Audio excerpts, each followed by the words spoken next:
Hermanos, buenos días. Vamos a dar comienzo con la exposición de la palabra de Dios. Les pido que abran sus Biblias en el libro de Proverbios capítulo 14, versículo 1. Proverbios 14:1. Libro de Proverbios capítulo 14, versículo 1, hermanos. Doy lectura, así dice la palabra de Dios. La mujer sabia edifica su casa, mas la necia con sus manos la derriba. Hagamos una oración, hermanos. Padre, yo pongo este mensaje en tus manos. Te pido que nos hables, Señor. Que nos hables especialmente a los padres de familia, pero también a los jóvenes, a las jóvenes, Señor, a las jovencitas que tal vez un día llegarán a ser madres de familia también, Señor. Háblanos, por favor. Yo pongo este mensaje en tus manos, en el nombre de Cristo Jesús. Amén y amén. Bueno, en el mensaje anterior, hermanos, veíamos la gran influencia de la mujer en casa. Veíamos cómo Dios le ha encomendado a la madre de familia, a la esposa, a la ama de casa, de edificar su casa, de construir su casa. Veíamos cómo Dios hizo a la mujer con características muy peculiares, con características muy particulares, con características muy especiales, para poder edificar su casa. Por eso la mujer tiene esa encomienda de parte de Dios de una manera muy especial, de edificar su casa. Aun cuando un hogar llegase a estar devastado, destruido, hecho pedazos por el pecado, hecho pedazos por los vicios, por la maldad, aun cuando un hogar esté en ruinas, la mujer sabia va a levantar su casa de esas ruinas. Qué glorioso, qué impresionante. Una mujer con la sabiduría de Dios en su vida, una mujer devota, una mujer piadosa, una mujer cristiana, sabrá con sabiduría levantar su casa de las ruinas. Sabrá edificar su casa, levantarla de entre las ruinas. Tendrá la sabiduría para hacerlo. ¿Cuántas mujeres han logrado rescatar su matrimonio y su familia? No en balde y no en vano. La Biblia dice: la mujer sabia edifica su casa. Y otras mujeres que llegaron a tener un matrimonio estable, una familia funcional, por su necedad la destruyeron. Por su necedad se divorciaron. Por su necedad destruyeron a sus hijos. Qué terrible que la mujer tiene la capacidad, la habilidad para edificar o para destruir. Qué tremendo es que una mujer pueda levantar de entre las ruinas su hogar, su familia, porque muchos hogares, muchas familias están en ruinas, están devastadas, están hechas pedazos, están destruidas por el pecado, por los vicios, por la maldad, por la dureza de los corazones, por la indiferencia a las cosas de Dios. ¿Sabes qué hace falta en un hogar, en una familia donde nadie busca a Dios, donde el pecado está todo lo que da, donde la maldad en esa familia es rampante, donde la dureza es espantosa, terrible, donde la indiferencia es total hacia Dios? ¿Sabes qué es lo que hace falta en una familia así? Una mujer piadosa, una mujer que busque a Dios, una mujer sabia, y eso es suficiente para que ese hogar sea levantado, para que ese hogar sea restaurado, para que esa familia busque a Dios. La mujer sabia edifica su casa, mas la necia con sus manos la derriba. Mas la necia, la que no quiere buscar a Dios, la que quiere hacer las cosas a su manera, a su antojo, la que quiere gobernar no conforme al diseño de Dios, sino conforme a su propia carne. La mujer necia derriba su casa. ¿Cuántos divorcios han ocurrido por la necedad de una mujer? ¿Cuántas familias se han desbaratado, se han destruido por la necedad de una mujer? Pero ¿cuántas familias han sido restauradas? ¿Cuántas familias han sido rescatadas? ¿Cuántos matrimonios han sido levantados, reconstruidos, restaurados por la sabiduría de una mujer, de una esposa que valoró su matrimonio, que valoró su familia, valoró a sus hijos y luchó incansablemente, arduamente, insistentemente, perseverantemente, hasta ver a su familia levantada para Dios, restaurada, avivada, hasta ver la restauración de su matrimonio? ¡Qué glorioso es eso! La mujer sabia edifica su casa, mas la necia con sus manos la derriba. Hoy quiero mostrarte y hablarte sobre la herramienta principal, la herramienta de primera mano, la herramienta crucial, la herramienta imprescindible que utiliza la mujer sabia para edificar su casa. Y lo vemos en el Salmo 127.1. Salmos 127.1. Dice, libro de los Salmos, capítulo 127, versículo 1, dice: si Jehová no edifica la casa, en vano trabajan los que la edifican. Es un complemento perfecto. Proverbios, el pasaje que ya leímos, dice: la mujer sabia edifica su casa. Pero el Salmo 127.1 dice: si Jehová no edifica la casa, en vano trabajan los que la edifican. Es evidente y está dando por sentado que la mujer sabia es una mujer que tiene como herramienta principal para edificar su casa la oración. La mujer sabia sabe claramente, la mujer sabia sabe perfectamente, la mujer sabia entiende perfectamente que si Dios no mete su mano, todos sus esfuerzos serán un rotundo fracaso. La mujer sabia sabe claramente que si Dios no interviene en la edificación de su familia, en la reconstrucción de su familia, en la restauración de su familia, todos sus esfuerzos serán inútiles. Y en la mayor parte de las veces es la mujer la que lucha y pelea por la restauración de su matrimonio, por la restauración de su familia, por la reconstrucción de su matrimonio, por la reconstrucción de su familia, por la edificación de su casa. Pero en otras ocasiones es el hombre. Pocos casos, donde es el hombre el que está luchando por la reconstrucción de su matrimonio, por la reconstrucción de su familia. Es el hombre el que está luchando por la edificación de su matrimonio, la edificación de su familia. Y al estar en este propósito, lo entiende bien y le queda muy claro que si Jehová no edifica la casa, en vano trabajan los que la edifican. Sabe claramente que si Dios no mete su mano, todos sus esfuerzos serán inútiles, todas sus obras serán en vano, todos sus sacrificios no causarán ningún efecto. Si Jehová no edifica la casa, en vano trabajan los que la edifican. Por lo tanto, quien está buscando la edificación de su familia, la reconstrucción de su familia, la restauración de su familia, busca impresionantemente a Dios. Busca el rostro de Dios, en ayuno y en oración, busca el poder de Dios, la gracia de Dios, el respaldo de Dios, la ayuda de Dios, porque sabe que si Jehová no edifica la casa, en vano trabajan los que la edifican. Por lo tanto, se humilla ante Dios, precisamente porque es una persona sabia. Por eso busca mucho a Dios.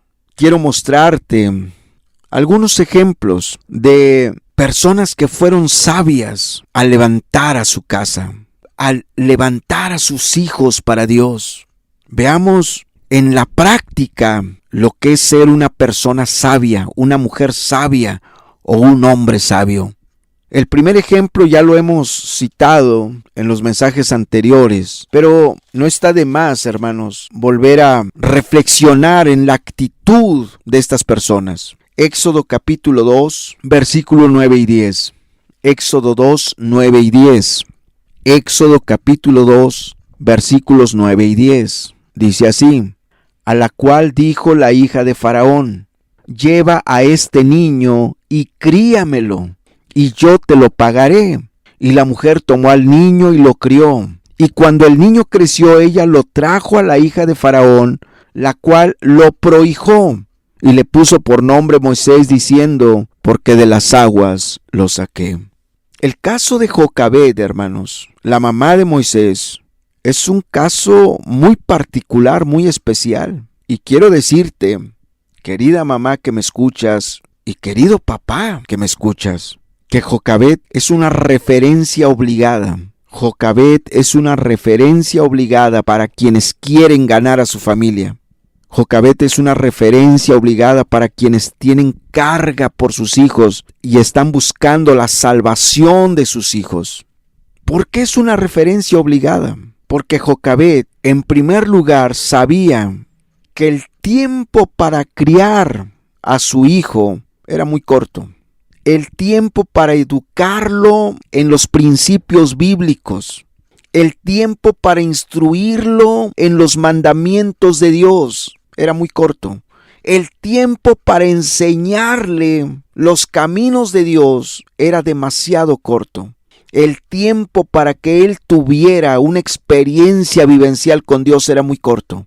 Ella sabía que aun cuando la hija de Faraón le había dado un lapso de tiempo para que ella lo criara, lo formara, lo educara, lo alimentara sanamente, Jocabed sabía que si a la hija de Faraón se le ocurría mandar por el niño, a ella no le quedaría de otra más que entregarlo.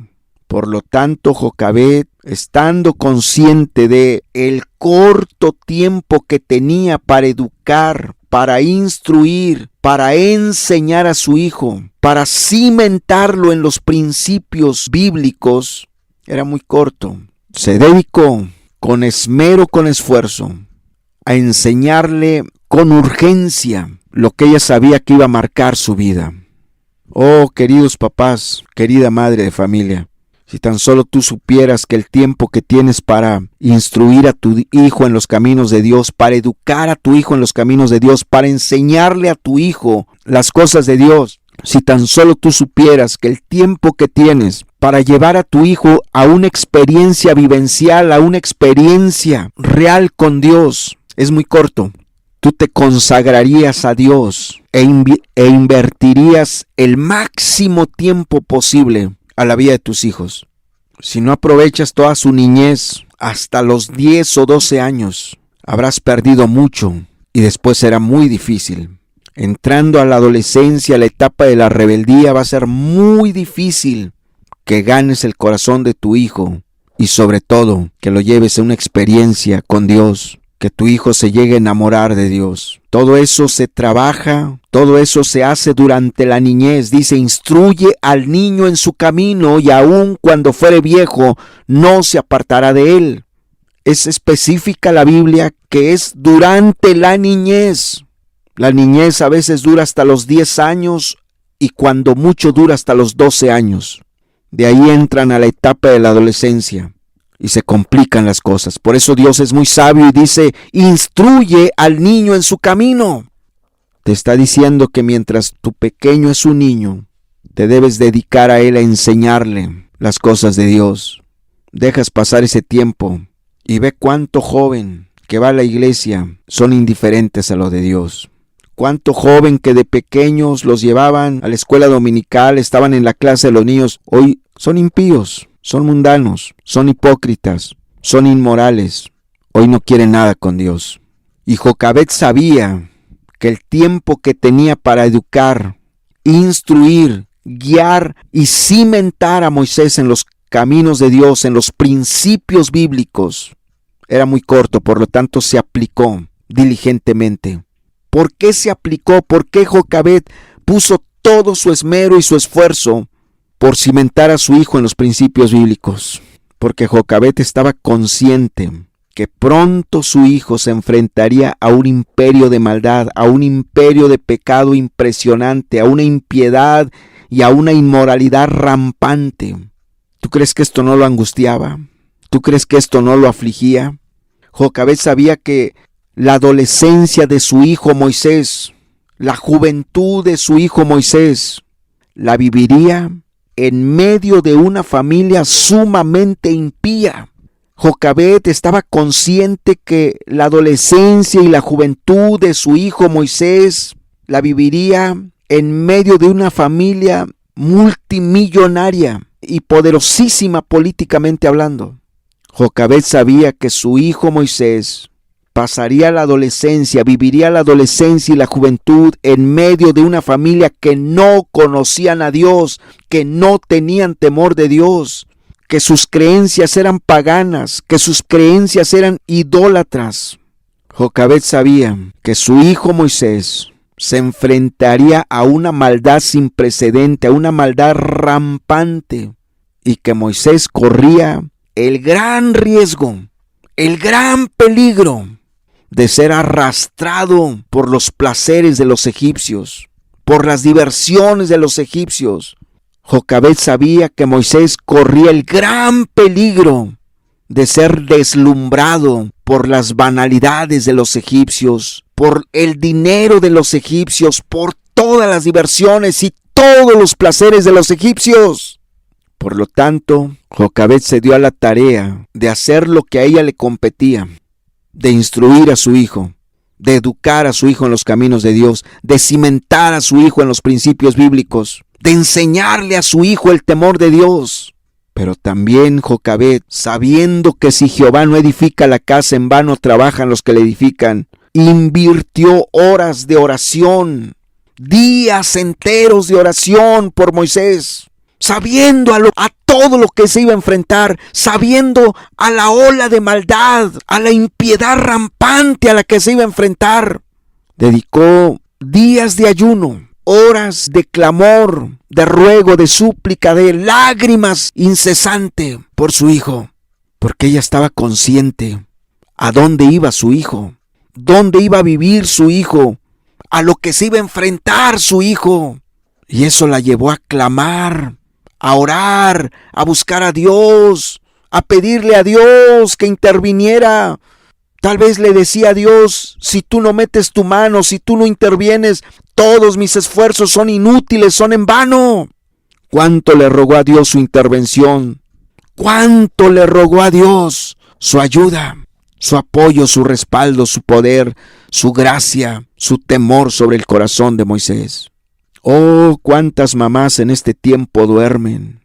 Con todo respeto, querida mamá que me escuchas, hay muchas madres de familia que, a pesar de que se llaman cristianas, que a pesar de que tienen el nombre de cristianas, oran muy poco por sus hijos. ¿Sabes por qué oran muy poco por sus hijos? Porque están ciegas y no están conscientes a la maldad que sus hijos están enfrentando allá afuera. Oh, querida mamá, tus hijos se están enfrentando a una maldad sin precedentes. Tus hijos se están enfrentando a una ola de impiedad sin precedentes. Tus hijos se están enfrentando a una operación demoníaca sin precedentes. Oh, querida madre, tus hijos se están enfrentando allá afuera a una ola de inmoralidad demoníaca, inspirada por el mismo diablo. Y tú duermes, querida madre, y tú no estás clamando y orando para que Dios intervenga desde lo alto a favor de tus hijos y que tus hijos puedan vencer toda esa ola de maldad, toda esa ola de impiedad, toda esa ola de inmoralidad rampante que ha arrastrado muchos a los pozos del abismo. ¿Cuántas mamás duermen en este tiempo? ¿Cuántos papás duermen en este tiempo? Pareciera que vives en otro mundo. ¿Te ves tan ajeno a la realidad del mundo actual? Vives una vida tan indiferente y tan ajena a la realidad que enfrentan tus queridos hijos allá afuera, ya sea en la escuela, desde la primaria, la secundaria, la preparatoria, la universidad y en el trabajo. ¿Cuántas invitaciones a la pornografía? ¿Cuántas invitaciones a fornicar? ¿Cuántas invitaciones al adulterio? ¿Cuántas invitaciones al alcohol, al cigarro? ¿Cuántas invitaciones a la pornografía? ¿Cuántas invitaciones a ir tras los placeres del mundo? Y los padres duermen, y los padres duermen. Sin embargo, Jocabed no fue así. Jocabed, estando consciente a lo que su hijo se iba a enfrentar, clamó y ayunó, pidió la intervención de Dios, como una buena arquitecta, como una buena ingeniera constructora de su propia familia. Le pidió a Dios su intervención, su gracia, su poder, su ayuda. Oh, querida mamá que me escuchas, ¿acaso te has puesto a pensar a lo que tus hijos se van a enfrentar el día de mañana? Si ahorita la maldad es impresionante, si ahorita la maldad es escalofriante, esto no es nada, querida madre, querido padre, vienen cosas peores. Tus hijos y tus nietos se van a enfrentar a algo impensable, a algo inimaginable en cuanto a la maldad. No deberíamos estar llorando, clamando ante Dios, suplicando para que Dios tenga misericordia de nuestra descendencia, para que Dios guarde a nuestra descendencia, para que Dios traiga su temor al corazón de nuestra descendencia. ¿No deberíamos nosotros los padres de estar clamando por nuestros hijos?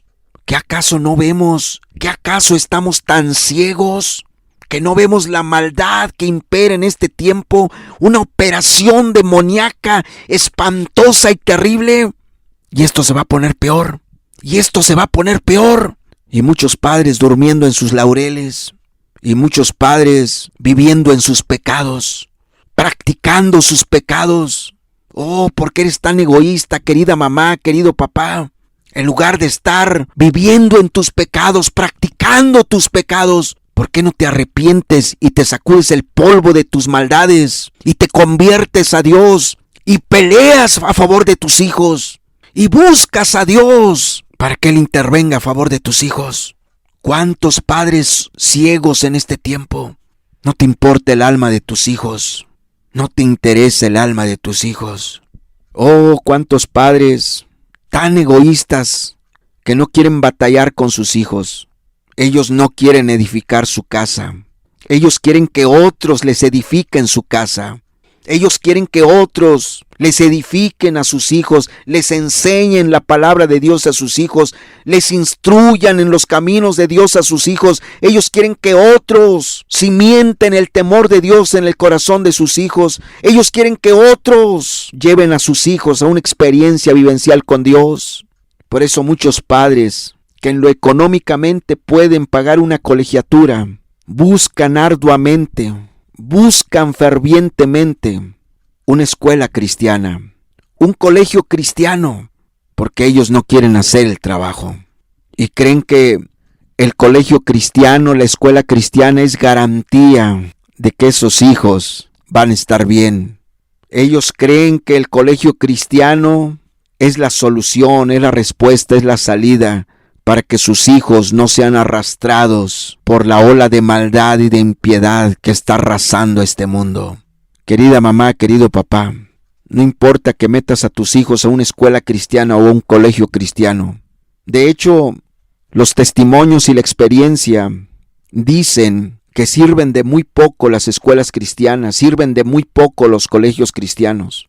Porque muchos de los niños y adolescentes y jóvenes que asisten a esas escuelas cristianas vienen de familias de papás hipócritas, de papás que son unos maestros de la hipocresía, de papás que son unos religiosos hipócritas, que no aman a Dios, que no buscan a Dios. Y ellos son los que están poniendo el tropiezo en casa. Y ellos son los que están enseñando a sus hijos el camino de la hipocresía y de la indiferencia hacia las cosas de Dios. Por lo tanto, te encuentras que en muchas escuelas cristianas, muchos alumnos son maldicientes, son mentirosos, son hipócritas, se pelean y se contaminan unos a otros con ese tipo de conductas. Quiero decirte, papá y mamá, que Dios nunca dijo que una escuela cristiana o un colegio cristiano iba a salvaguardar a tus hijos. Dios dijo que eres tú, papá, que eres tú, mamá. Si tú no haces tu trabajo en casa, no importa lo que hagas, no importan tus esfuerzos, todo se vendrá abajo. Seguramente tú conoces a muchos jóvenes, incluso ya casados, que estuvieron en escuelas cristianas, que estuvieron en colegios cristianos, y hoy no quieren nada con Dios. Hoy no quieren nada con Dios. Están amargados contra todo lo que se llama cristianismo, contra todo lo que tiene que ver con cristianismo, porque los papás no hicieron su trabajo, porque los papás les gustó la comodidad y quisieron que otros les hicieran su trabajo. Jocabed no fue así. Jocabed fue ella la que instruyó a su hijo. ¿Quieres ver parte de lo que le enseñó? La Biblia nos muestra lo que Jocabed le enseñó a Moisés. Ahí en Hebreos 11, Hebreos capítulo 11, versículos 24 al 27. Hebreos 11, 24 al 27. Hebreos capítulo 11, versículos 24 al 27. Dice así: por la fe Moisés, hecho ya grande, rehusó llamarse hijo de la hija de Faraón. ¿Quién le cimentó esta verdad en el corazón de Moisés? ¿Quién le dijo, tú nunca vas a ser hijo de la hija de Faraón? Tú nunca vas a pertenecer a esa familia. Tú no eres egipcio, tú eres israelita, tú eres hijo de Dios, tú perteneces al pueblo de Dios. ¿Quién se lo dijo? Su madre. En ese tiempo tan corto que tuvo de instruirlo y de educarlo y de guiarlo y de cimentarlo en los principios de Dios, ahí fue donde le dijo, tú nunca vas a ser hijo de la hija de Faraón. Tú no perteneces a ellos. Tú no eres de ellos. Tú no eres egipcio. Tú eres israelita. Por eso dice el verso 25, escogiendo antes ser maltratado con el pueblo de Dios que gozar de los deleites temporales del pecado. Estas decisiones las tomó Moisés cuando era adolescente, cuando era joven. Él prefirió ser maltratado con el pueblo de Dios. Él pudo evitar todos esos sufrimientos. Él pudo evitar esos vituperios. Él pudo evitar esas carencias, esas necesidades. Él las pudo evitar. Pero lo que su madre sembró en su corazón, lo que su madre había cimentado en su corazón, fue tan fuerte que cuando él tuvo que decidir entre las riquezas y el deleite del pecado o el maltrato por causa de ser pueblo de Dios, escogió el maltrato. Cuando tuvo que escoger entre padecer, sufrir, batallar por causa de Dios o gozar, divertirse, pero estar con los egipcios, prefirió el sufrimiento. ¿Quién cimentó esto? ¿Quién puso estas verdades en el corazón de Moisés? Su madre. Teniendo por mayores riquezas el vituperio de Cristo que los tesoros de los egipcios, porque tenía puesta la mirada en el galardón. O sea, ve el trabajo de su madre, el trabajo de una mujer sabia que le enseñó que lo que vale la pena realmente en esta vida es seguir a Cristo, amar a Cristo, servir a Cristo, teniendo por mayores riquezas el vituperio de Cristo que los tesoros de los egipcios. ¿Por qué? Porque tenía puesta la mirada en el galardón. ¿Quién lo hizo que viera a la eternidad? ¿Quién lo hizo que viera al más allá? ¿Quién lo hizo que pusiera su mirada en Dios, en Cristo, en lo eterno, en lo celestial? Su madre. Moisés, todo esto es pasajero. Mira, en egipcio vas a tener esto otro, te van a ofrecer esto otro. Vas a tener todo a tu alcance, todo lo que quieras lo vas a tener a tu alcance. Pero la paga del pecado es muerte. Pero si tú vas tras eso, tú te vas a perder. Pero si tú te niegas a eso, tú vas a entrar al cielo, teniendo por mayores riquezas el vituperio de Cristo que los tesoros de los egipcios, porque tenía puesta la mirada en el galardón. ¿Qué trabajo hizo la madre? Logró que Moisés se enfocara en lo eterno. Logró que Moisés tuviera su mirada en el cielo, en la gloria. Logró que Moisés tuviera su mirada en Dios. Dice el verso 27, por la fe dejó a Egipto, no temiendo la ira del rey, porque se sostuvo como viendo al invisible. Por la fe dejó a Egipto, no temiendo la ira del rey. ¿Quién le enseñó esto a no temer a los hombres? La madre piadosa. Tú no les vais a tener miedo. Tú tenle miedo a Dios. A Dios sí tenle miedo. Porque con Dios no se juega. Porque Dios es temible. Porque Dios es el que hace justicia y da el pago a cada uno según su obra. A los hombres no les tengas miedo. Tenle miedo a Dios. Por la fe dejó Egipto, no temiendo la ira del rey, porque se sostuvo como viendo al invisible. Mira a Dios. Ve el trabajo de Jocabed. ¿Qué trabajo hizo Jocabed? ¿Por qué se ocupó en cimentar estas verdades en el corazón de Moisés? ¿Por qué se ocupó Jocabed con tanto esfuerzo, con tanta diligencia, con tanto esmero de cimentar estos principios y estas verdades elementales en el corazón de Moisés? Porque sabía lo que se iba a enfrentar, a una maldad sin precedente, a una impiedad rampante, a una inmoralidad espantosa y terrible, porque sabía que Moisés iba a ir a vivir con los hombres más ricos del mundo, con los hombres más poderosos del mundo, que no conocían a Dios, que no tenían temor de Dios, que eran paganos, idólatras. Y Jocabed se dio a la tarea de cimentar estas verdades, fundamentar estas verdades en el corazón de Moisés. ¿Y cuál fue el resultado? Moisés renunció a todo lo que Egipto le ofreció. Prefirió servir a Dios, prefirió vivir para Dios, prefirió buscar a Dios, prefirió amar a Dios, prefirió agradar a Dios, prefirió renunciar a las riquezas de los egipcios, a los deleites temporales del pecado. ¡Qué trabajo de Jocabed! ¿Y qué recompensa? ¿Qué recompensa? Porque se apoyó en Dios. Vuelve tu corazón a tus hijos, mamá. Si ahorita la maldad nos impacta, nos impresiona, nos asombra, nos azora, esto no es nada. Tus hijos y tus nietos se van a enfrentar a lo que nunca te has imaginado. Se van a enfrentar a una ola de maldad, a una ola de impiedad, cual nunca te imaginaste. Por lo tanto, prepáralos en los caminos de Dios. Por lo tanto, enséñales la palabra de Dios. Por lo tanto, fundamentalos en los principios bíblicos. Por lo tanto, esfuérzate en que tengan una experiencia vivencial con Dios. Por lo tanto, busca a Dios para que Dios venga a sus vidas y los marque para siempre con una experiencia vivencial con Él, con un encuentro vivencial con Él. Gloriosa la obra de Jocabed. Mamá, no amas a tus hijos, no amas a tus nietos. ¿Por qué no te vuelcas hacia ellos, buscando a Dios en ayuno y oración por el alma de tus hijos y de tus nietos? Otro ejemplo de lo que es edificar la casa es el caso de Ana, la mamá de Samuel. Es un caso que ya lo vimos. Y yo quiero que veamos en primer libro de Samuel, capítulo 1, verso 10 al verso 12. Primero de Samuel 1, 10 al 12. Primero de Samuel 1, 10 al 12. Dice así: ella con amargura de alma oró a Jehová y lloró abundantemente, e hizo voto diciendo: Jehová de los ejércitos, si te dignares a mirar a la aflicción de tu sierva y te acordares de mí, y no te olvidares de tu sierva, sino que dieres a tu sierva un hijo varón, yo lo dedicaré a Jehová todos los días de su vida, y no pasará navaja sobre su cabeza. Mientras ella oraba largamente delante de Jehová, Elí estaba observando la boca de ella. Impresionante lo que dice la primera parte del verso 12. Mientras ella oraba largamente delante de Jehová. Bueno, es que la necesidad es lo que hace que las personas oren. Y que oren largamente, no 1 minuto, no 5 minutos, no media hora, sino horas y horas y horas y días y semanas en la presencia de Dios. La necesidad, lo que lleva a las personas a orar. Y aquí, ¿qué vemos?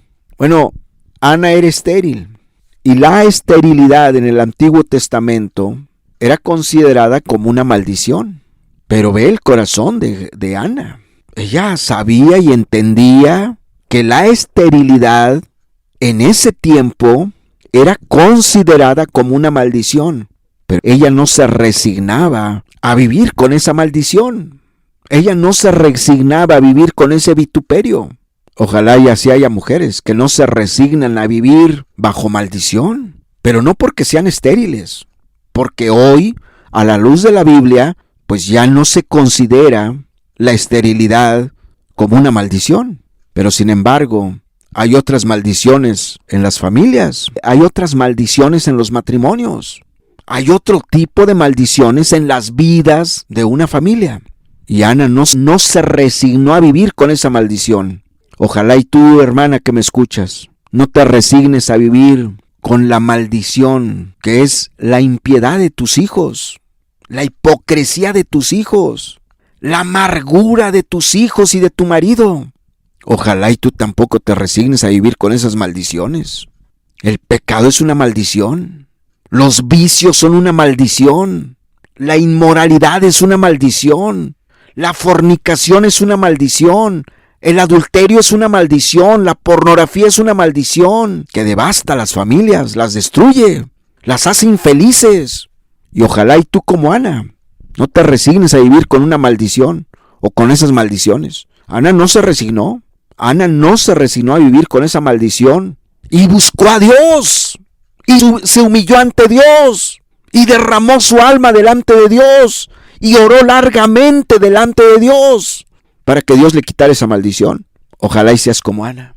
Ojalá y seas como Ana, que no solamente no te resignes a vivir con esas maldiciones, sino que clames a Dios para que Dios llegue a tu casa, para que Dios trate con tus hijos, trate con tu marido, trate con tu esposa, para que la maldición del pecado sea desterrada de tu hogar y venga la paz, la bendición de Dios, la justicia, el amor, la santidad, la tranquilidad, la felicidad, la armonía en tu familia. Esas son las bendiciones de Dios, la presencia misma de Dios en tu casa, pura bendición de Dios. Y Ana supo lo que era orar para que la maldición de la esterilidad fuera quitada de su vida. Ella oró a Dios por un hijo. Ella oró a Dios.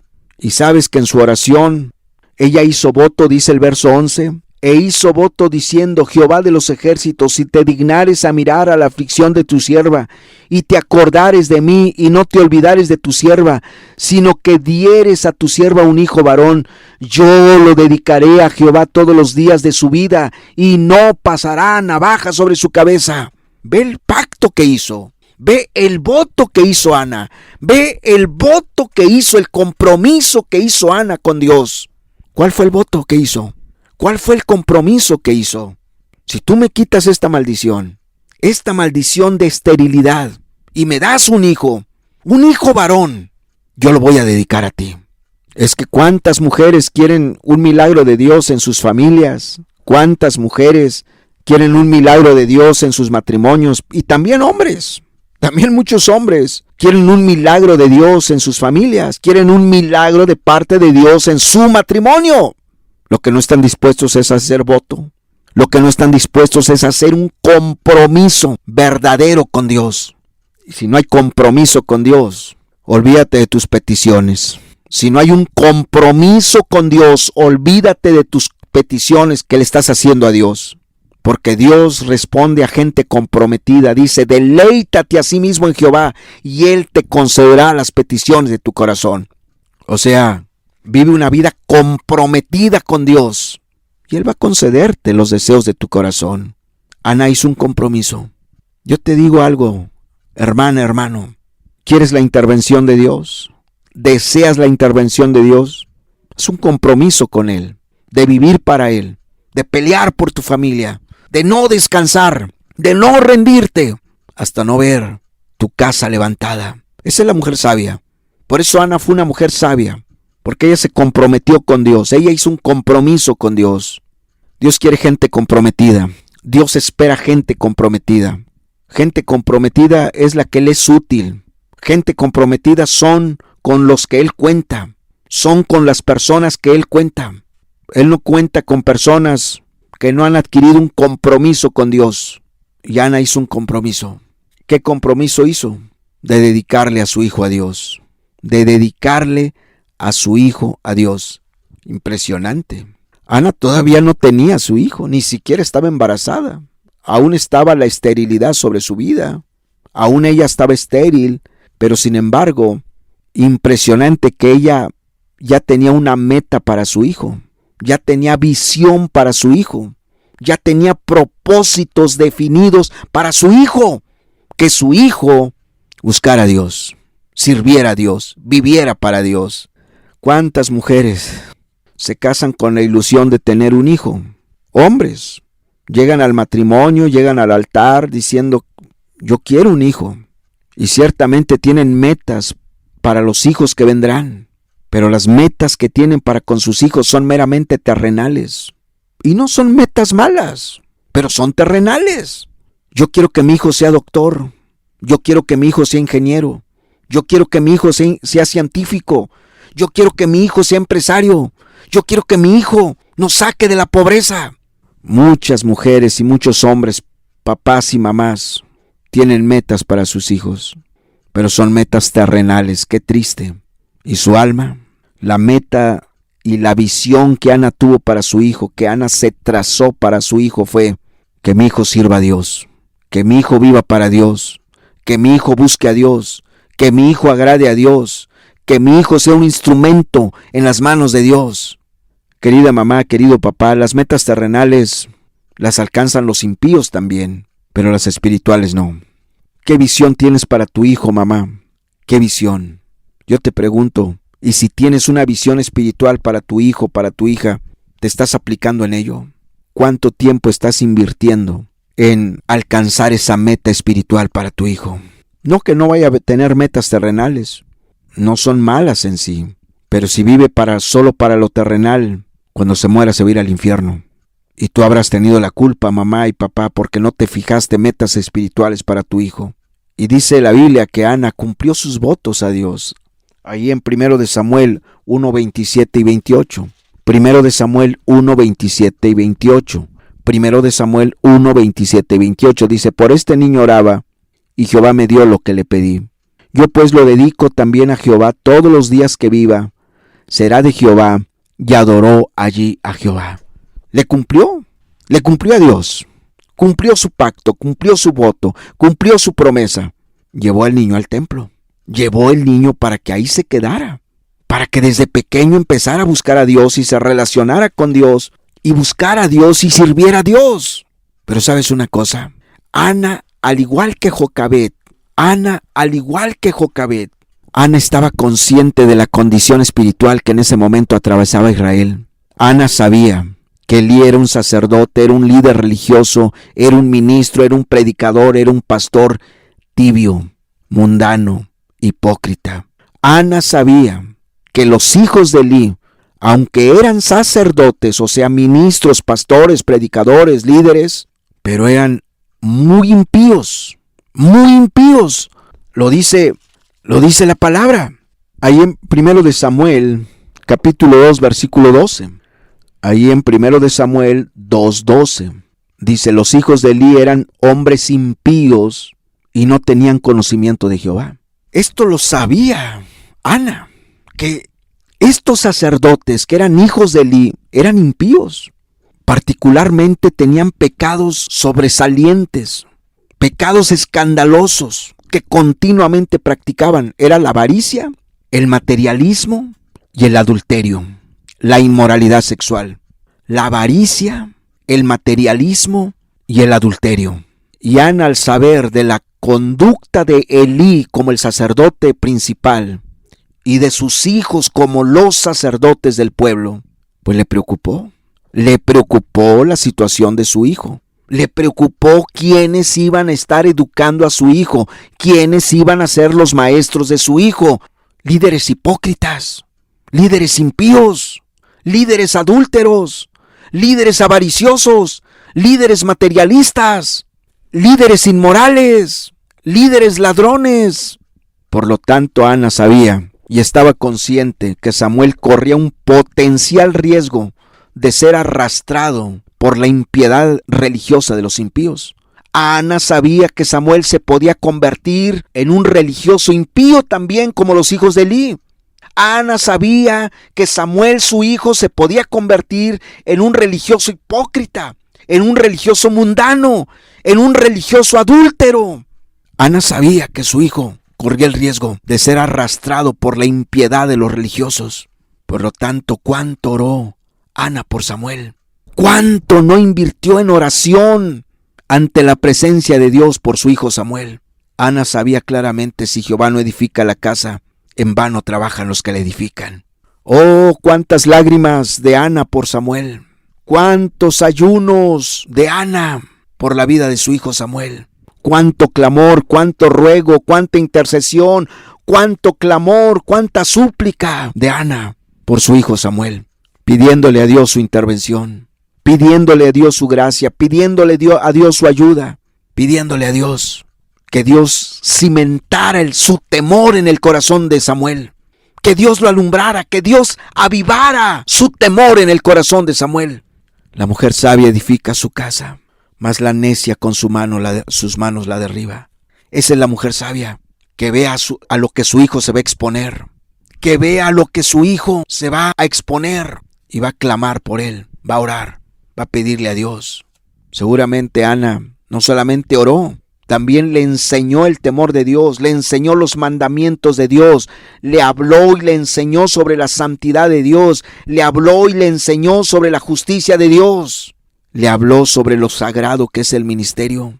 Ana se sentía responsable del éxito o del fracaso de su hijo Samuel. Ana se ocupó fervientemente en buscar a Dios y en enseñarle a su hijo el temor de Dios.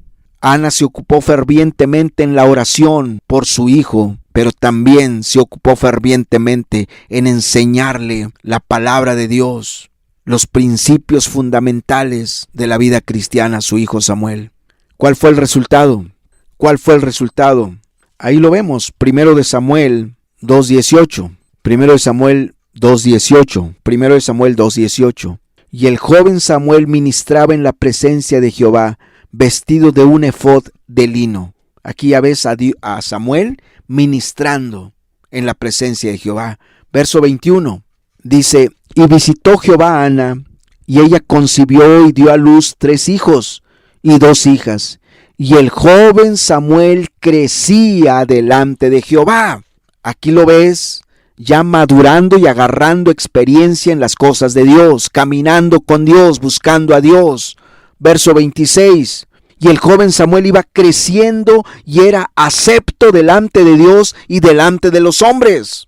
Tremendo. Y el joven Samuel iba creciendo y era acepto delante de Dios y delante de los hombres. ¿Gracias a quién? ¿Gracias a quién? Gracias a su madre, a las intercesiones de su madre, a la oración de su madre. Y gracias a que Ana se ocupó diligentemente en enseñarle la palabra de Dios, el temor de Dios, la santidad de Dios, la justicia de Dios. 1 de Samuel 3, verso 19 al 21. 1 de Samuel 3, 19 al 21. 1 de Samuel 3, 19 al 21. Dice así, y Samuel creció, y Jehová estaba con él, y no dejó caer a tierra, ninguna de sus palabras. Y todo Israel desde Dan hasta Beerseba conoció que Samuel era fiel profeta de Jehová. Y Jehová volvió a aparecer en Silo, porque Jehová se manifestó a Samuel en Silo por la palabra de Jehová. Esto es tremendo, este pasaje. Es impresionante, pero aquí tú ves los efectos, los resultados de la labor de Ana como mujer piadosa, como madre piadosa, como mujer sabia, que edificó a su hijo en las cosas de Dios, en los fundamentos de Dios. Dice, y Samuel creció, y Jehová estaba con él, y no dejó caer a tierra ninguna de sus palabras. No dejó caer a tierra. ¿Quién le enseñó eso? ¿Quién le enseñó el respeto por la palabra de Dios? ¿Quién le enseñó el amor por la palabra de Dios? ¿Quién le enseñó a Samuel el cuidado por la palabra de Dios? Su madre Ana. Su madre Ana. No, porque los hijos de Elí no le enseñaron eso.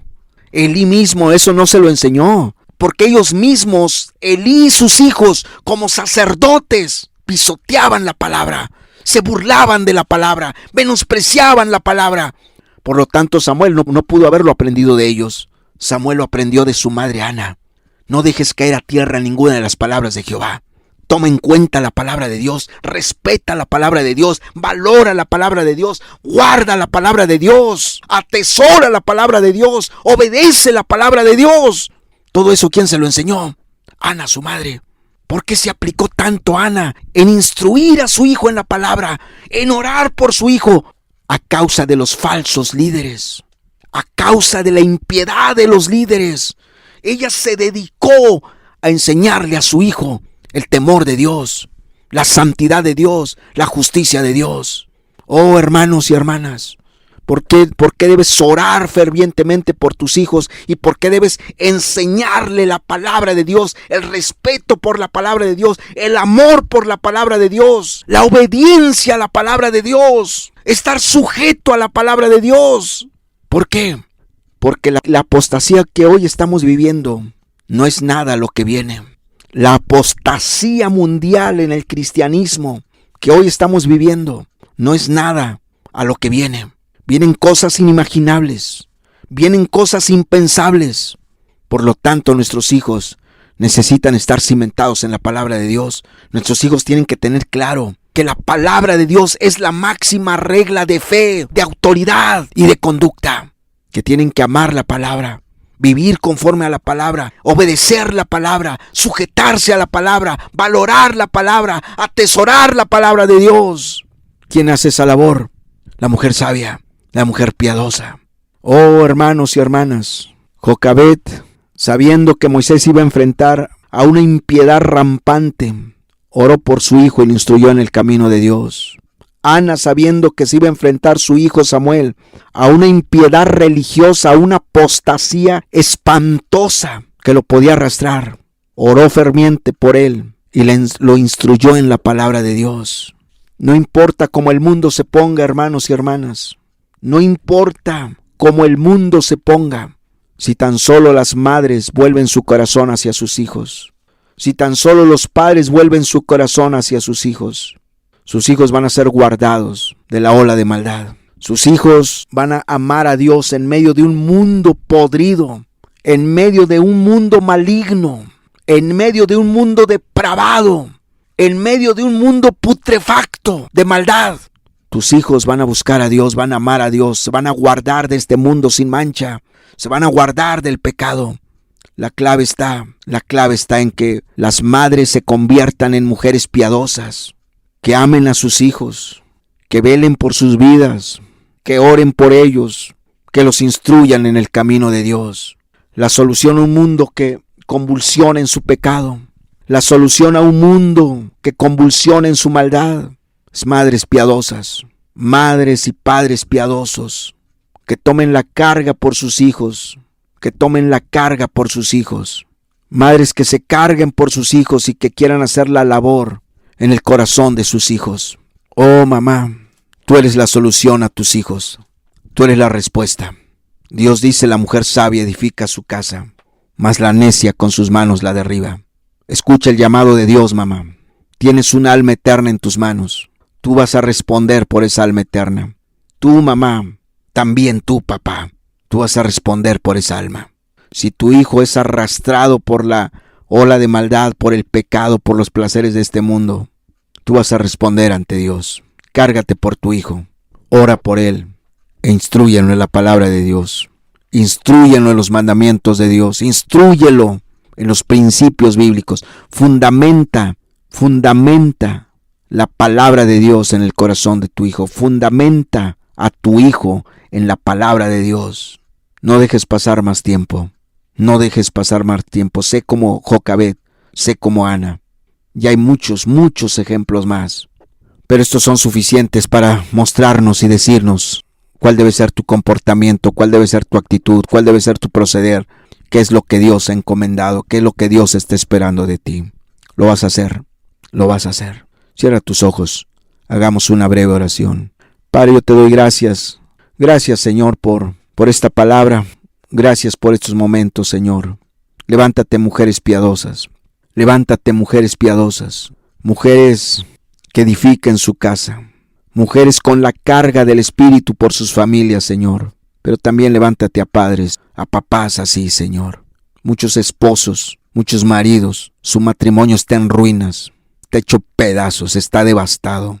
Que sepan que así como la mujer puede levantar de las ruinas su hogar, su matrimonio, ellos también, los maridos también, pueden levantar de las ruinas, de la desgracia, su familia, su matrimonio.